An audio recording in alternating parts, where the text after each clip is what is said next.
عنواننا اليوم وهو عنوان مفصلي ومحوري وحقيقي يخالج ما بداخلنا في هذه الفترة الحساسة وفي هذه الفترة أقولها الانتقالية بتاريخ اليوم، نكون أو لا نكون.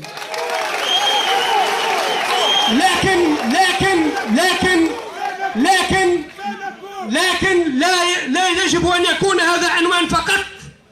وأنا مطمئن وأطمئنكم بأن هذا العنوان وقعت ترجمته بهذا الحضور، وهذه رسالة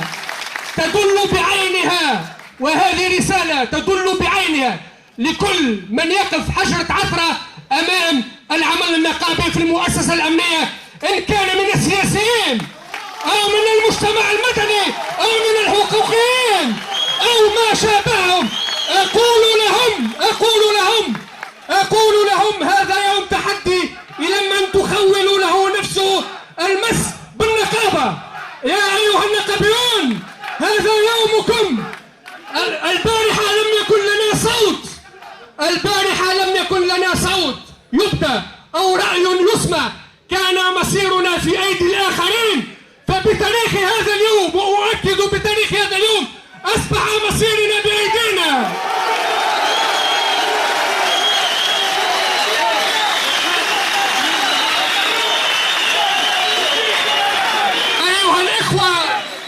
أيها الإخوة الزملاء المناضلون، أيتها الأخوات الزملاء المناضلات، ونحن اليوم أحرار ولسنا بعبيد.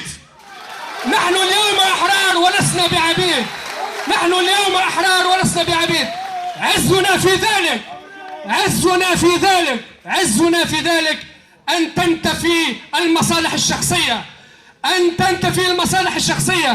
تنتفي الحسابات، نلتف حول بعضنا البعض، كلنا يخطئ ويصيب.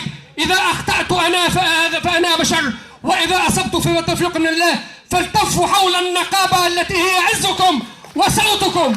لا كرامة لنا. بالروح بالدم نفديك يا نقابة، بالروح بالدم نفديك يا نقابة، بالروح بالدم نفديك يا نقابة. ديجار علي، ديجار علي، ديجار علي، ديجار علي، ديجار.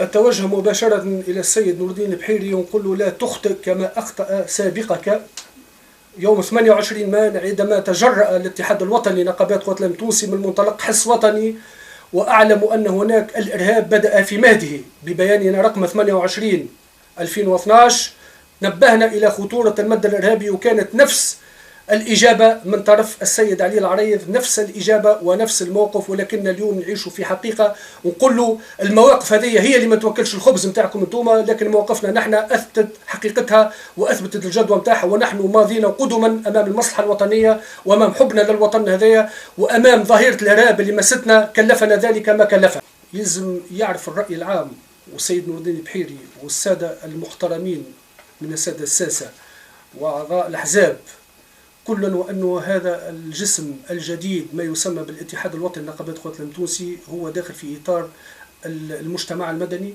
ونحن عندنا الحق باش نعبروا عن مواقفنا، وهذا داخل في إطار الدفاع عن المؤسسة الأمنية. وإجابة على سؤالك صراحة، تم توجيه مراسلات إلى السيد نور الدين البحيري أيام كان على وزارة العدل، ويعلم فيه السيد وزير الداخلية بجملة من الإخلالات التي مورست في شق من القضاء، ولم يحرك ساكنا، ولم نجد أي ردود أفعال مما أجبرنا اليوم أمام واجبنا الوطني أن نضع أصبعنا على الدهن. نفس التصريحات نقول للسيد نور الدين البحيري ومن والاه أنه ما يخوش نفس الموقف اللي خذاه السيد علي العريض، والتصريح اللي قاله سي خالد طروش. اليوم الخطر الإرهابي أصبح حقيقة تمارس في تونس، وبالندوة الصحفية متاعنا إن شاء الله ما يكون الزمن آخر بعد عام آخر نوصلوا إلى ما لا يحمد عقباه. أثبتنا المصداقية متاعنا من منطلق حب وطني، يجب وجوب التفاعل الجدي مع ملف الإرهاب في تونس، لأنه أصبح حقيقة لا يستهان بها.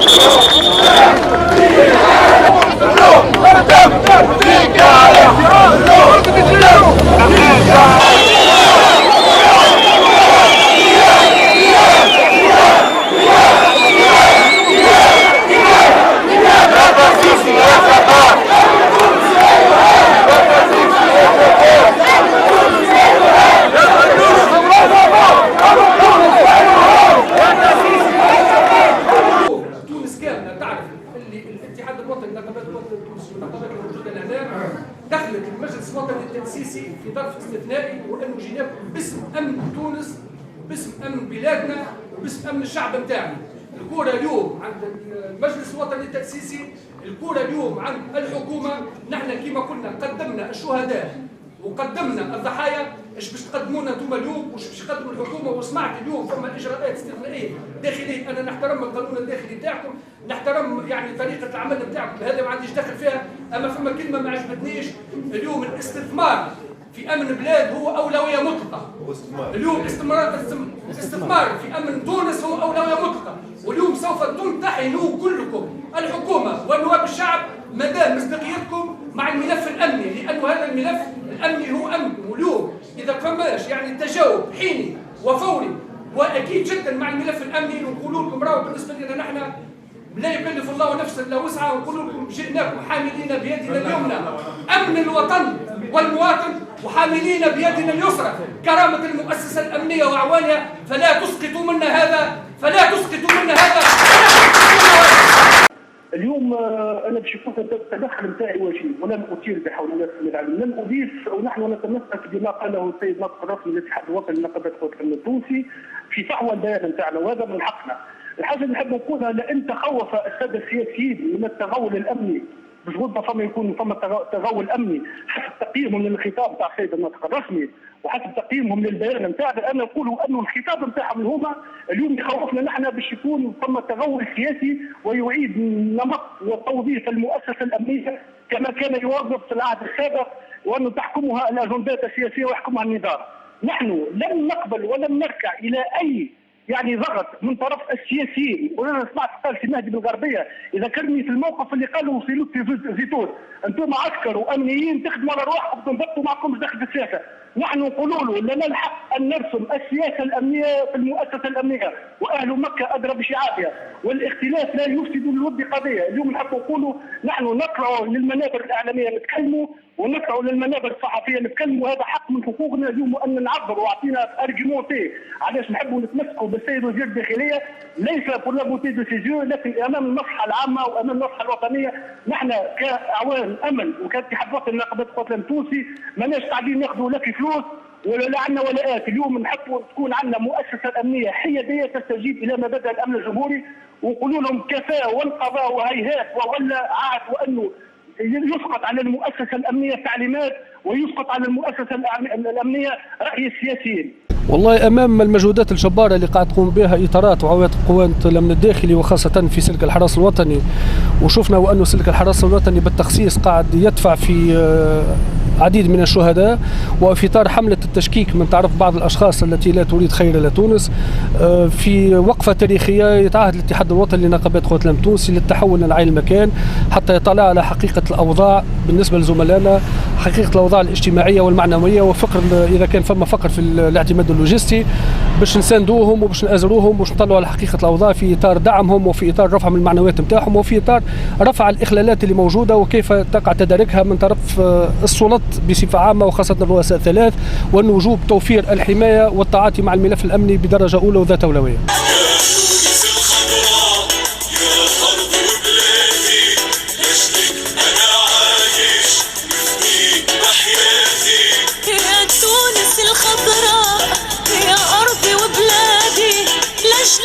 أنا عايش ونفديك بحياتي يا تونس الخضراء يا أرضي وبلادي.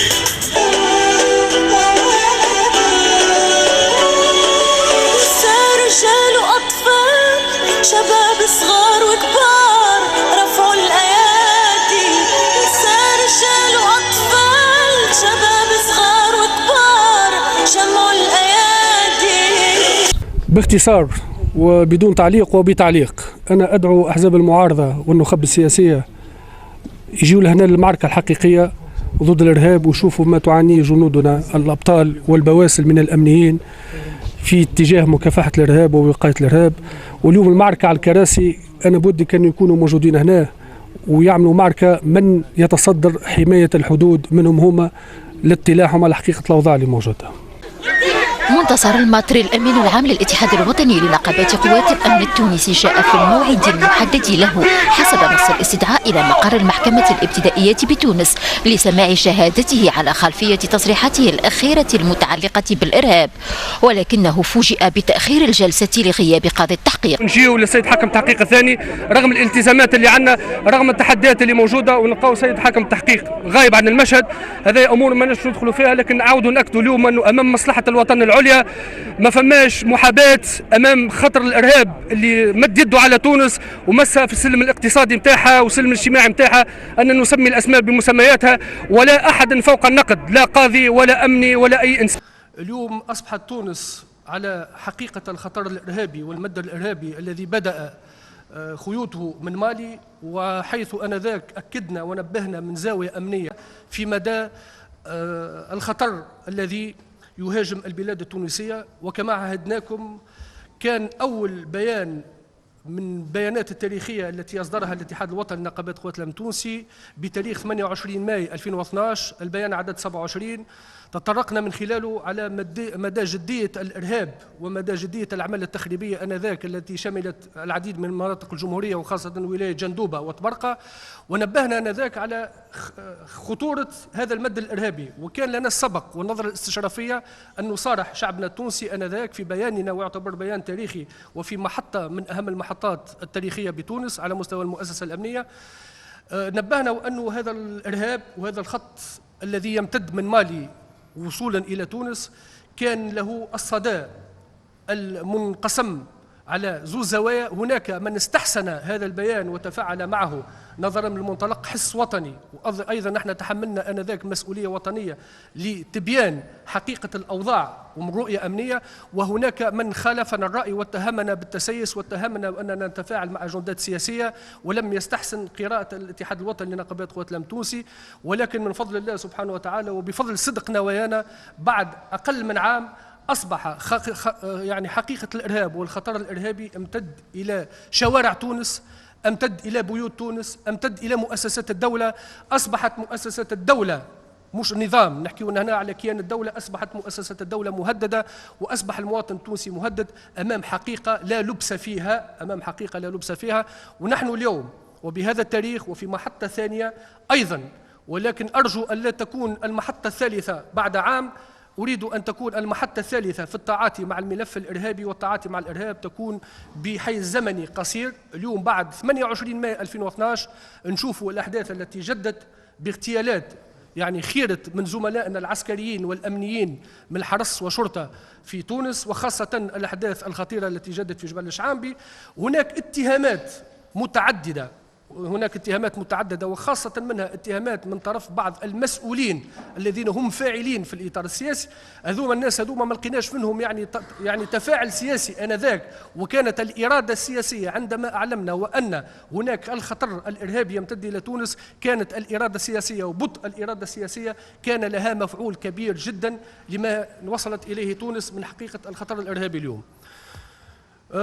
اليوم في هذا التاريخ وفي هذا اليوم أمام العديد من التحديات التي مورست، التحديات التي مورست ومن حملات تشكيك وتخوين للمؤسسة الأمنية، ابتداء من قضية اغتيال الشهيد شكري بعيد، ثم اغتيال الشهيد محمد البراهمي، ثم الأحداث التي تطورت إثر ذلك على مستوى جبل الشعامبي، ومدى الخطورة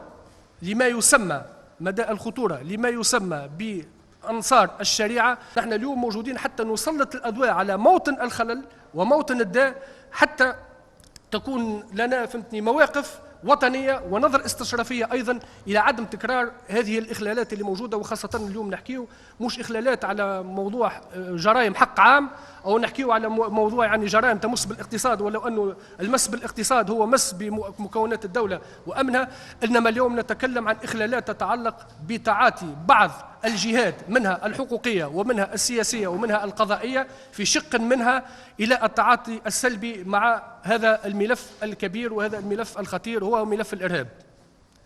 اليوم تسمية الأسماء بمسمياتها، البارح في صفحات التواصل الاجتماعي أنصار الشريعة ومن والاهم والتكفيريين والمجاهدين أصبحوا يعطون التأشيرة، يعني تلو التأشيرة إلى وأنه قالوا السيد هذا توا استحل دمه، الناطق الرسمي باسم وزارة الداخلية، استحل دمه ويجب قتله، وهذا ما يسمى بالعدد رقم 1 في الطاغوت. هذا جاء منجرة على طريقة تصرف لا مسؤولة من طرف بعض الحقوقيين اللي هما بصفة مباشرة أو غير مباشرة يدعموا في الإرهاب باسم القانون وباسم الحريات وباسم فهمتي الحريات الشخصية العامة والخاصة وباسم حقوق الإنسان. لأن راهو تونس تمر بفترة انتقالية حساسة. اليوم ماناش نحكيو على جرائم حق عام، اليوم نحكيو على ملف الإرهاب وهو ملف عالمي. ونحب نأكد لكم أن تونس ليست بما روج إليه من طرف بعض الإطار السياسي آنذاك، وأن تونس هي دولة عبور. لا، نقول لكم هي تونس حسب قراءات أمنية من عميق، هي تونس دولة يعني سوف تكون يعني موطن مستقر اللي ما يسمى بتنظيم القاعدة في المغرب العربي في تونس. ولعل أكبر دليل على ذلك هو استوطانهم في جبل الشعامبي. يعني الناس اللي كانت عندها بعد لخدمة قضايا معينة أو قضايا حزبية أو إيديولوجيات معينة استهونت الأمر آنذاك وقالت أن تونس منطقة عبور. عندما تكلمنا ونبأنا وصارحنا الشعب التونسي متاعنا قلنا راهو هناك تدريبات في الجبال وهناك مخاطر تحدق بهذه البلاد، قالوا هذه تدريبات يعني تدخل في تدريبات في الرياضة البدنية وتدريبات لا أساس لها من الصحة. علاش نحب نعاود نأكد لكم على الكلام هذا؟ نحبكم يعني من منطلق مصداقية، هذه أولا عهدناكم بها والكلكم تعرفوا لو كان تبعتوا يعني المحطة التاريخية في إصدار البيان وما نجر عنه من معطيات تتماشى مع محتوى البيان متاعنا. اليوم زاد إصدارنا للبيان عدد 11 بتاريخ 3 أيام التالي ولا 4 أيام التالي هو نفس الشيء. نحبوا تكونوا أنتم عندكم يعني وجهة نظر من طرفنا نحن، وأنه نتكلم من منطلق حس وطني ونتكلم من منطلق مصداقية، وأيضا نتكلم من منطلق وطنية تملي علينا هذه الأمانة. أمن تونس أمانة بين أيدينا، وهذا الشعار اللي موجود ما بيناتكم أنتم. ومن هذا المكان ومن هذا المنطلق نود أن نعطي بالأرقام ونعطي بالتوضيح ونعطي بالتلميح ليس بالتصلية. ونحب نقول حاجة هذه تسجلوها علينا نحن، يعتبر زاد الكلام هذايا نتحمل مسؤوليتنا فيه.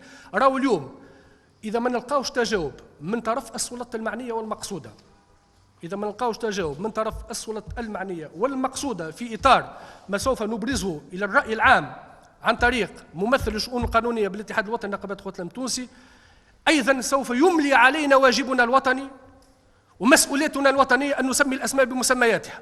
أطراف نعرفها حق المعرفة ونعرف الأبعاد معها كما أشرناها في البيان متاعنا، نعرف أبعادهم في تناولهم الملف الإرهاب. كانوا دخلوا شكوا في قدرات المؤسسة الأمنية، شكوا في تضحيات فهمتي المؤسسة الأمنية. واليوم المؤسسة الأمنية لها العديد من التحديات. اليوم الثقل اللي موجود على الإطار التجاذبات السياسية ألقى بكاهله على أداء المؤسسة الأمنية. عندنا التجاذبات السياسية، عندنا المشاكل التي تعيشها المؤسسة الأمنية هي في حد ذات نفسها داخل المحيط متاعها داخل بيتها، والتحديات الخارجية كجرائم يومية كجرائم حق عام. والذي فهمتي أفاض الكأس هو الملف الإرهاب. هذا الملف الإرهاب أنتم معنون به بدرجة أولى، وكل مواطن تونسي معنى به بدرجة أولى. وليس مفهوم الأمن في مفهومه الشامل هو وقف على المؤسسة الأمنية فحسب، بل يتعدى إلى جميع مؤسسات الدولة الأخرى وكذلك المواطن. اليوم نحب العديد من الإجراءات سوف تتخذ إلى مكافحة كل ما يتعلق بالجريمة المنظمة في تونس، كل ما يتعلق بالمد الإرهابي.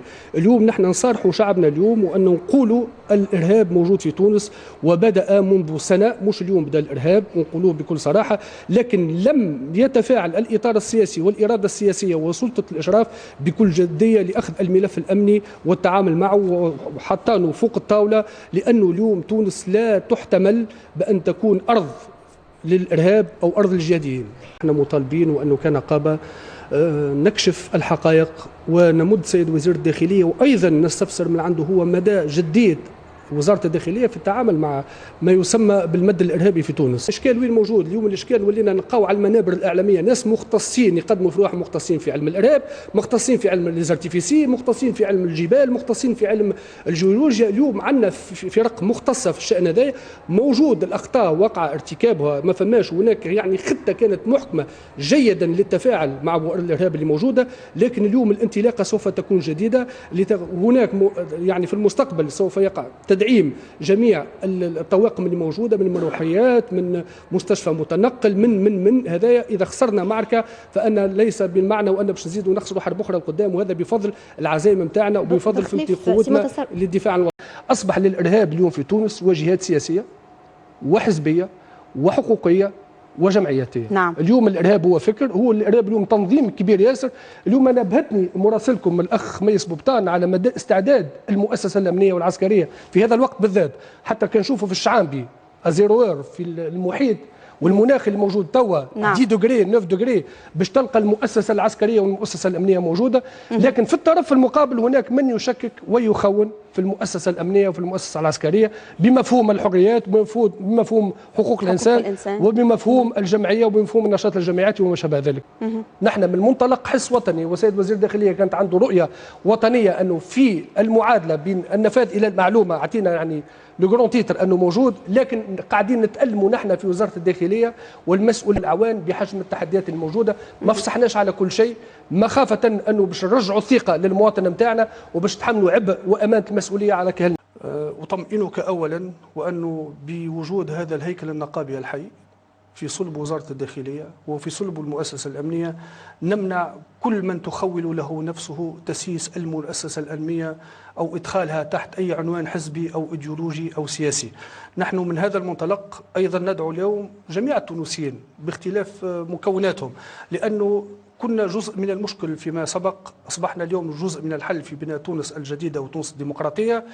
لا نخفي على أحد أنه وجوب أن نشارك جميع الفاعلين الموجودين في المجتمع التونسي حتى لا يستثنى أحد. الإطار السياسي يكون له مستوى معين للتدخل في إصلاح المنظومة الأمنية، الحقوقي يكون له مستوى معين وحدود معينة للدخل في إصلاح المنظومة الأمنية، وكلا يدلو بدلوه في نطاق الاحترام الحدود، لكن يبقى من الأصل وأن المنظومة الأمنية وإصلاحها يكون من الداخل وبأبنائها بدرجة أولى. يمشي اون دو ليني باراليل، تتغير العقليات لكن تتغير القوانين. هذا لا يستثنى منه تغيير العقليات، وجوب تغيير العقليات ووجوب تغيير القوانين. أنا معها في رأيي، لكن أنا أقول لها أيضا يجب أن نحن اليوم عملنا ثورة وطنية قام بها الاتحاد الوطني لنقابة الأمن التونسي في تغيير القوانين، باعتبار أن القانون هو الذي يسير النسيج الوطني، والدستور هو اللي يعطي الملامح الكبيرة للمؤسسات الدولة، ولكن القانون هو أصل الضابط للعلاقات. من الملفات العالقة منها الملف هذا، ويعتبر هو ملف ذات أهمية وحساس، نظرا أنه نحن اليوم نحب نعطيه وجه آخر لعون الأمن. عون الأمن ذو مستوى علمي متطور، ذو مستوى ثقافي متطور، ذو مستوى اجتماعي متطور. هذا الملف لا يزال عالق إلى حد الآن. قدمنا مشروع آنذاك إلى السيد الوزير المكلف بالإصلاح على مستوى رئاسة الحكومة في الشهادات التي تفوض لصاحبها أن يكون في مستوى معين من التدرج في الرتبة. إلى حد الآن صحيح الموضوع هذا لم نتلقى إجابة، وهو يعتبر من الملفات التي تعيق مسيرة الإصلاح وتعيق حتى على مستوى معنويات رجل الأمن في إطار العمل. في مقابلة أولى تم على إثرها طرح العديد من المشاكل الموجودة والملفات العالقة التي تهم عموم مطلب الأمنيين. لقينا تجاوب من طرف السيد الوزير باعتباره أنه لا سبيل إلى الوصول إلى مصاف المؤسسات الديمقراطية المتحضرة إلا بالاعتناء بالملفات العالقة الاجتماعية والمعنوية والمادية واللوجستية والقانونية لرجل الأمن. أقولها بكل صراحة وبكل فخر وبكل اعتزاز، كان لنا شرف المبادرة في أخذ هذا الموضوع وهذا الملف بعين الاعتبار، نظرا أن الظروف اللي خرجوا بها السادة الإطارات الأمنية كانت ظروف لا تفي بمستوى الخدمات اللي قاموا بها طيلة السنين اللي خدموها في المؤسسة الأمنية. هناك مشاكل لا فائدة في طرحها الآن، لأنه لا يسمح الزمان ولا المكان في طرح مثل هذه المشاكل.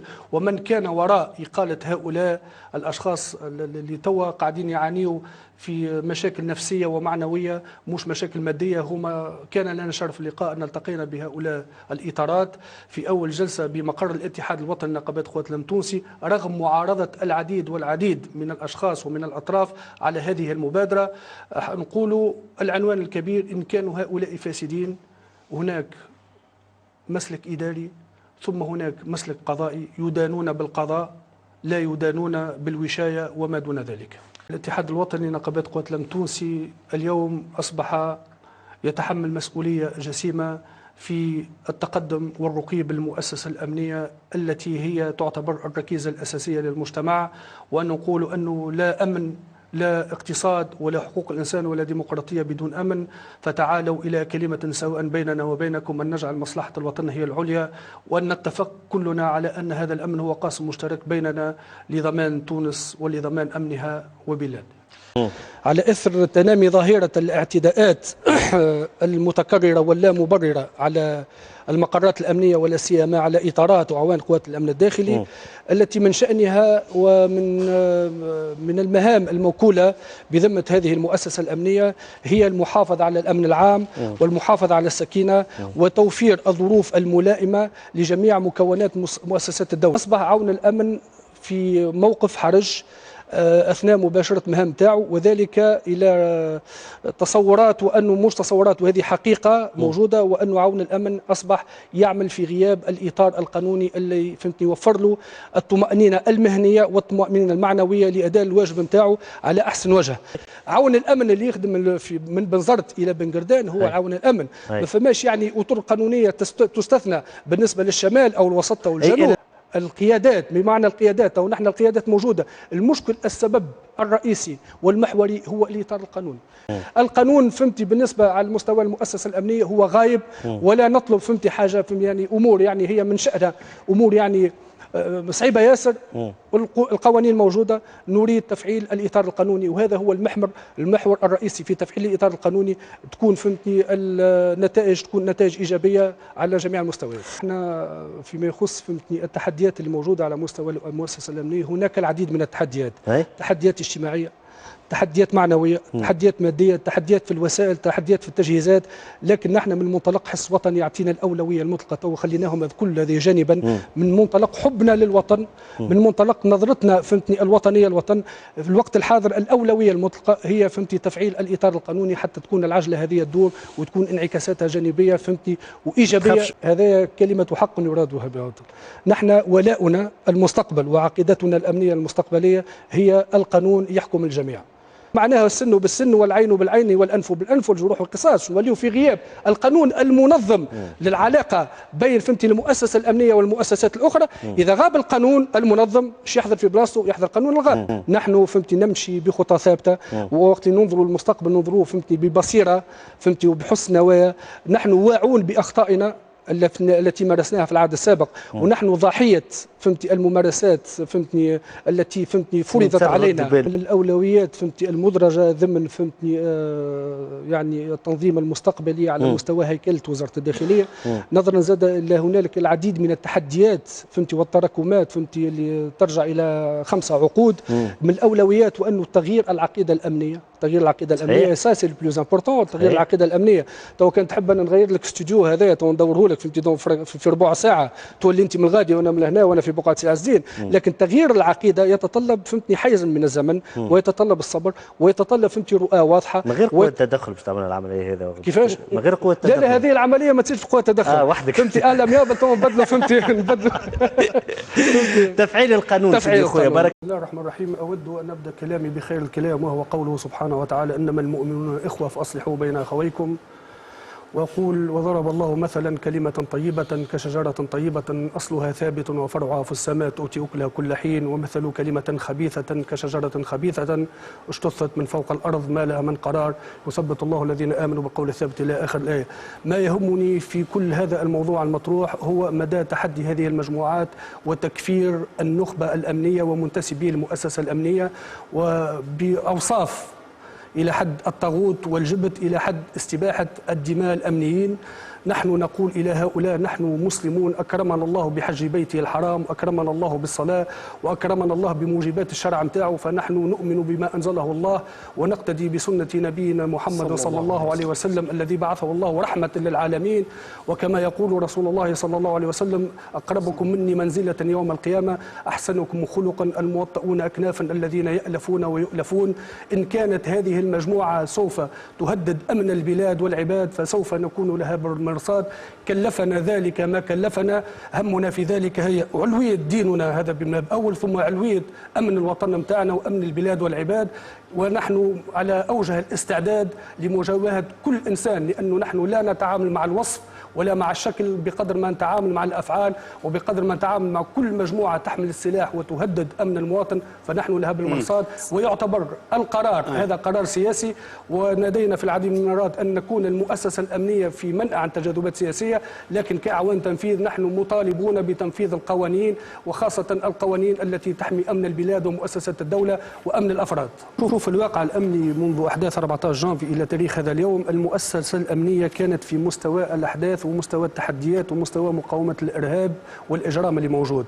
اليوم ما يشاع عن منتسبي المؤسسة الأمنية في إطاراتها وأعوانها وأنه ناس قدمت إجازات مرض للغرض وأنها باش تخرج من المعركة هذا يعد في إطار الحرب الإعلامية وحرب فهمت الانشقاق داخل المؤسسة الأمنية. وطمئن الجميع باسم الاتحاد الوطني لنقابات قوات الأمن التونسي أنه اليوم معنويات الأمنيين بجميع أصنافهم بجميع الأسلاك نتاعهم هي معنويات مرتفعة، ولا سيما باش نعطيك أنا نقطة اللي أعطت الدفع الكبير للأمنيين، لأنه رب ضارة نافعة ورب كلمة حق أريدها بها باطل.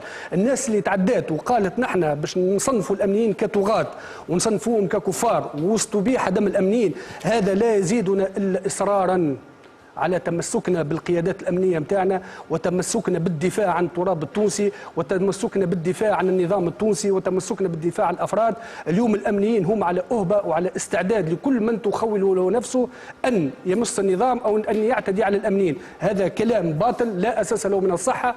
اليوم الأمنيين كما قلت لك أنا فيما سبق وقوفهم ضد أي خروقات تصير مهما كان الصنف اللي يمارس في الخروقات هذه أنصار الشريعة أو ما شابههم أو ذلك، لا يهمنا من هم. نحن نتعامل مع الأفعال ليس مع الأوصاف، ونحن على أهبة واستعداد. والأمنيين اليوم موجودين في الدفاع عن الوطن متاعهم، أثبتوا جدارتهم منذ الاستقلال إلى حد هذا التاريخ، ولن يخذلوا أمنهم ولن يخذلوا الوطن متاعهم، نظرا وأنهم أقسموا على حماية هذا الوطن. ويسمك تعرف سي حمزة وأنه الأمنيين نحن باش نقعدوا في تونس وقاعدين فيها نحن ملاك، ما عندناش جواز سفر باش نخرجوا به او باش نهربوا، كلفنا ذلك ما كلفنا. نحن مرابطون في على كلمه الحق والحمايه لدوله مهما كانت الظروف، ولو يعتبر انه ظرف استثنائي بين ظفرين، انه الامنيين موجودين باش يكونوا مدافعين في الصف الاول على امن البلاد في اطار القانون، وفي اطار الحرمه المعنويه والجسديه للطرف المقابل، وفي اطار حرمه الحريات العامه والخاصه.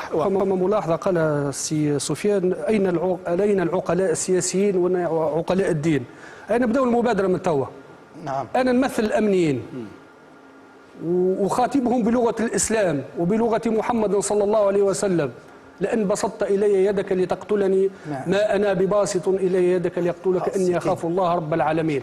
أو مبادرة بدأت معنا نحن من هنا من المؤسسة الأمنية. أنتم إخواننا بني جلدتنا، لا نريد أن تراق قطرة دم، لكننا نقولها بكل صراحة وبكل عزم. المؤسسة الأمنية فيها أسود وفيها رجال لن يتخلوا عن واجبهم لنصرة الدين وأمن الوطن. نتوجه برسالة إلى الفاعلين السياسيين ونقول لهم أنه لا إصلاح للمنظومة الأمنية إلا بالإرادة السياسية، هذه من ناحية، لأن الإرادة السياسية تمتلك الصلاحيات إلى تفعيل ما تقدمنا به من مقترحات ومشاريع لما فيه صالح. الندوة حضرها عدد من الوجوه السياسية. نحن ما لازلنا في البداية الأولى في المراحل الأولى متاعنا، وهذا يعتبر من النضالات الذي يؤكد على أن فهمتني من أوكد الأوكدة أن نسعى إلى تغيير القانون الأساسي اللي كان يحكي لك عليه سي محمد صاحب الجبيني.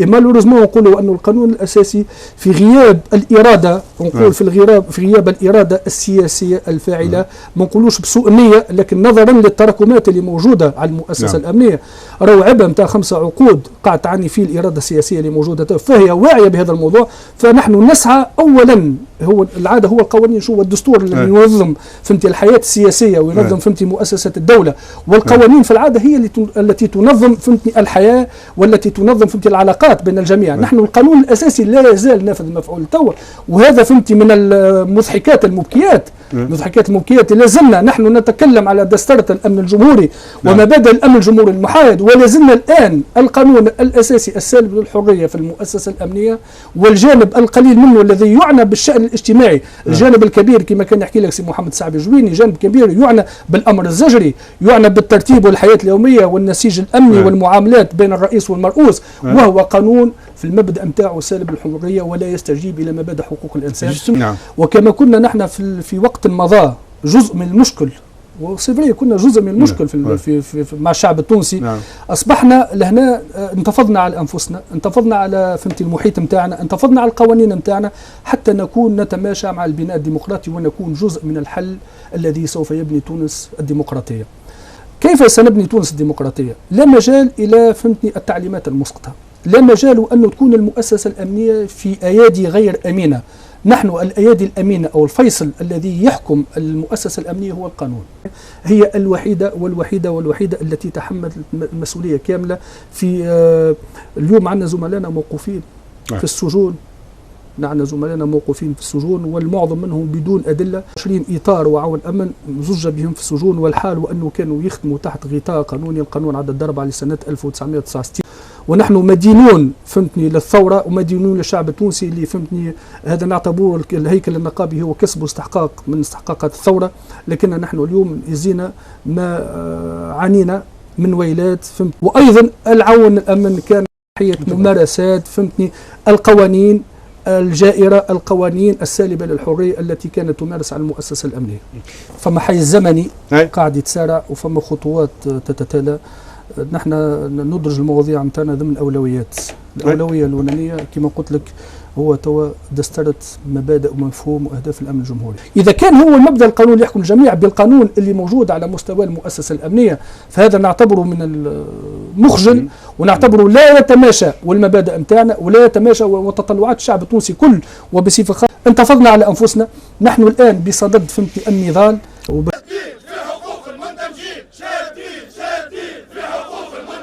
على سلطة الإشراف. وعلى سلطة الإشراف أنت في بوعدها.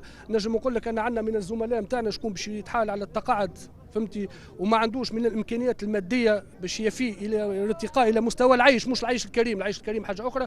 زاد استهانة بالأحكام الإدارية الصادرة عن المحكمة الإدارية والاستهانة بالأحكام القضائية اللي صادرة عن السلطة القضائية إلى حد هذا ذيخ لم تنفذ، وهذا اعتبار استهانة ثانية. تسوية المسار المهني في إطار التراتيب القانونية. مطالب قديمة متجددة بتسوية وضعيات الأمنيين المعزولين، ومنهم من تمتع بالعفو التشريعي العام في وقت يبدو فيه أن التعاطي مع ملفاتهم يتطلب تدخل أكثر من وزارة وهيكل. بسم الله الرحمن الرحيم.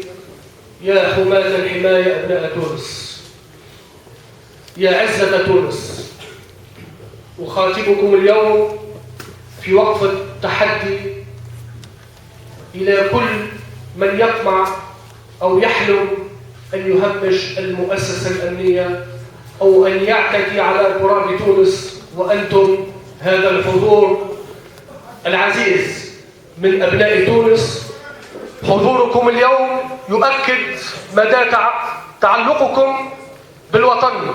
حضوركم اليوم يؤكد مدى تعلقكم بالمؤسسة الأمنية. حضوركم اليوم يعطي مؤشر إيجابي إلى كل من تخول له نفسه طمس هوية المؤسسة الأمنية أو طمس الهوية الوطنية.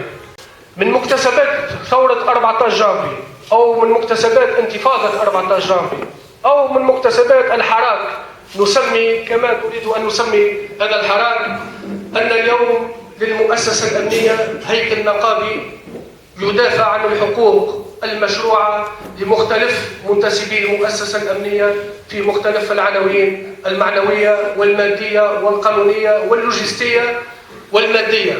أول مكسب حققناه اليوم في المؤسسة الأمنية هو تكوين هيكل نقابي حر مستقل، وهو صوت من لا صوت له، لأنه في السابق لم يكن لنا صوتا يسمع أو رأي يبدى.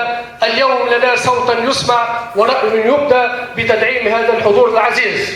وأيضا في يوم تاريخي وفي وقفة تاريخية أن حصل لنا شرف اليوم أن نتبنى موضوع ما يسمى سابقا بموضوع الزملاء المعزولين. لكن اليوم رأينا من باب الرفعة ومن باب الأخلاق ومن باب الآداب أن يعطى هذا المسمى اسما آخر نسميه بزملائنا المعاد إدماجهم بعد الثورة. لا سبيل أن يكون القانون ينتفع به شخص ولا ينتفع به شخص آخر. نحن أبناء تونس ونحن أكثر وطنية من أولئك الذين انتفعوا بقانون عفو التشريع العام. والسلام عليكم ورحمة الله.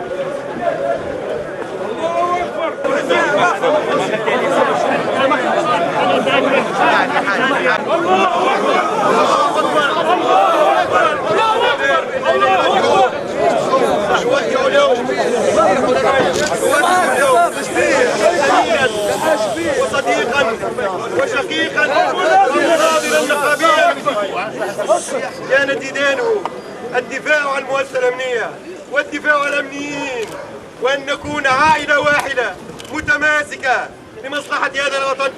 كان يموت في ماسكة لمصلحة هذا الوطن، كان يموت في حب هذا العالم، هذا العالم الأحمر. تحيا تونس! تحيا تونس! يا حماد نحن التنسيقات وأريد أن أهنئ الأمنيين أن أصبح لنا اليوم رمزا هو منتصر المادري.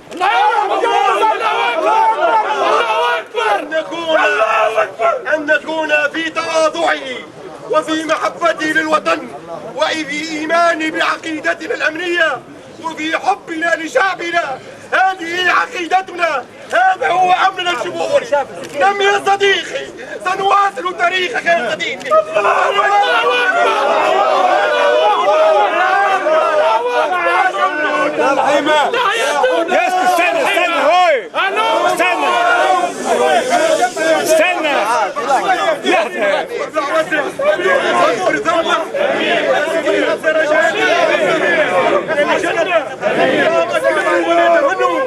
وعده ولا تحرمه. كنت في قبري بالقبول اللهم حتى عنه ثقل الاوزار. قبله بالقران شمائل الابرار. واجعله في مقام من قام لك بالقران اناء الليل واطراف النهار. اللهم استره. اللهم صل على سيدنا محمد الفاتح لما أغلق والخاتم لما سبق ناصر الحق بالحق والهادي إلى صراطك المستقيم وعلى آله حق قدره ومقداره العظيم. سبحان ربك رب العزة عما يصفون وسلام على المرسلين والحمد لله.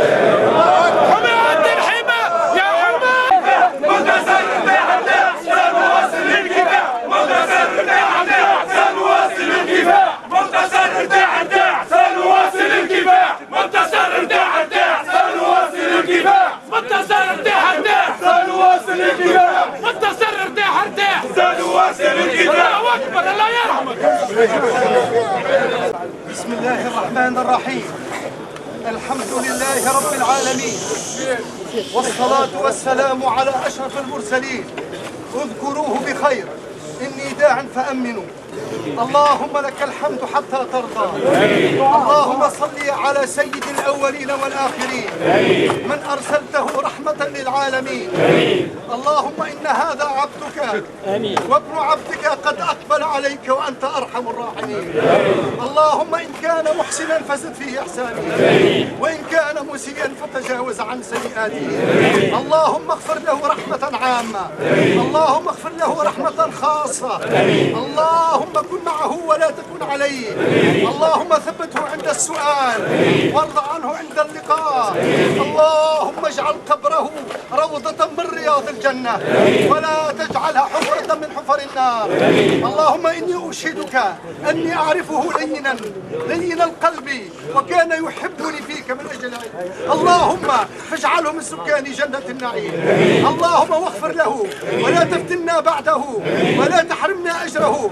اللهم اجعل موته سببا لرفع البلاء عن أهل تونس وأن يوحد جميع التونسيين.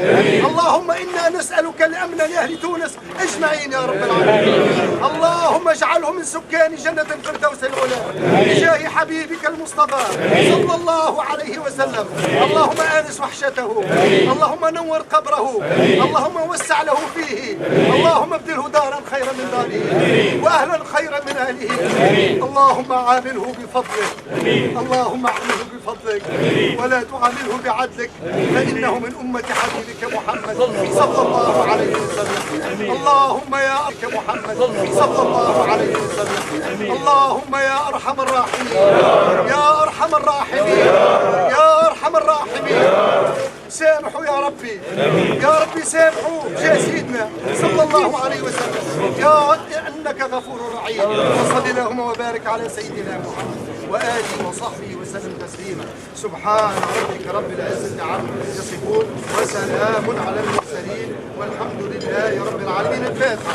آمين. بسم الله الرحمن الرحيم. الحمد لله رب العالمين الرحمن الرحيم مالك يوم الدين إياك نعبد وإياك نستعين اهدنا الصراط المستقيم صراط الذين أنعمت عليهم غير المغضوب عليهم ولا الضالين. آمين. اللهم صل على سيدنا محمد الفاتح لما أغلق والخاتم لما سبق ناصر الحق بالحق والهادي إلى صراطك المستقيم وعلى آله حق قدره ومقداره العظيم. سبحان ربك رب العزة عما يصفون وسلام على المرسلين.